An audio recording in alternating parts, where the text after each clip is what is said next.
You've been a familiar face in boxing for many years. You've seen it all. What do you make of this current rise of British boxing that we are witnessing right now? You know, it's a current rise. You know, the last 3-4 years. I think it may still be true right now. The UK has more world champions than any other country in the world. That's unbelievable. But British boxing has always been a red-hot sport with loyal fans. The crowd you're going to see Saturday night here at the O2, the sold-out 80,000 fans in attendance in Cardiff 10 days from now. It's going to be just another great event for these great British fans.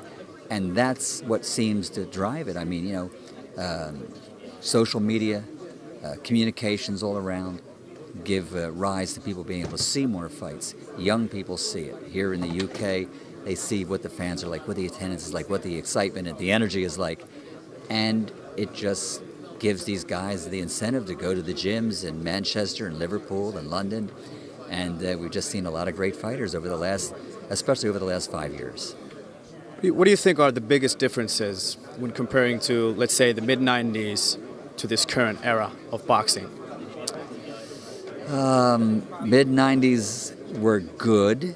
The heavyweight division, you know, the Klitschko started to dominate the sport, and you know, from like the late 90s on, Tyson had just in the mid 90s. Tyson had just left the sport as far as being the marquee undisputed heavyweight champion, and the heavyweight division drives the whole sport basically.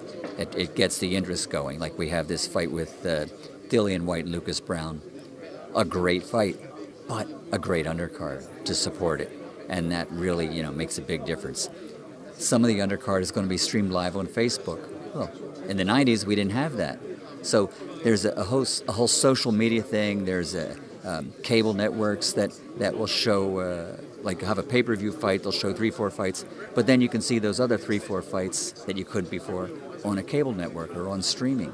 And I think that, helps getting the fans to be engaged with seeing younger fighters come up. Then they become popular. They become champions. And I think that's the big difference is social media and the total communications picture. Like we've discussed, the sport is kind of gaining back its dominance. It may have already, maybe it does have it back. Do you still feel that there's room for growth in boxing?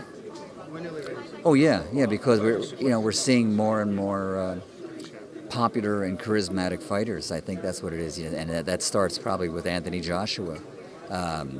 He seems to have the whole package. A gold medal winner, a guy that stays in shape all the time. He's gotten his youthful craziness that we all have when we're 18, 19, 20. That's behind him. And so as a young man, he's a great example for people to look up to and admire what he does and the kind of condition he stays in. And yeah, you never hear anything about AJ getting in trouble or at a nightclub, some brawl or something. No, this is a great guy that people look up to, and that sort of is, everything starts at the top. They talk about in politics. They say, well, it's from the head down is where problems come from. Yeah, in this case, from the head down, which is AJ and the heavyweight title, that's all good for boxing. What do you make of the current state of American boxing, U.S. boxing right now? Obviously, I guess one of the biggest news is Canelo failing a drug test and maybe a lack of stars somewhat. Obviously, Deontay Wilder just put on a great performance. But what would you say?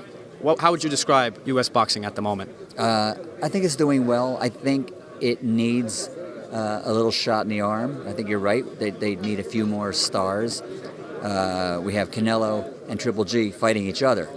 So somebody's going to lose, and that kind of makes one guy rise to the top as far as stars go. The networks, the premium networks, Showtime and HBO, they want to have guys that every 8 weeks you want to see a big name fighter out there. The smaller divisions have some great fights, like these mini weights, bantamweights, flyweights. There's some really great fighters, but they don't have the ticket potential, the marketing value that welterweights, middleweights, up to heavyweights sort of do. But we do need stars, you're right. I think in the USA they need some stars. I mean, here in the UK, you got Joshua Buatsi is an up-and-coming fighter, super middleweight, I believe, and just other names. The heavyweight division probably is looking as good internationally as it ever had. Povetkin is fighting underneath the main event next week. Great heavyweight, gold medal champion. AJ and Parker, Wilder in the States. Ortiz probably still has to be considered in the top 10 because he almost knocked out Wilder. And these two guys fighting here Saturday night, that's going to be a battle. I mean, you look at them up here at the press conference, they look calm and collected, but man, they can just, I think the judges can go home and the referee better learn how to count to 10. That's all you're going to need.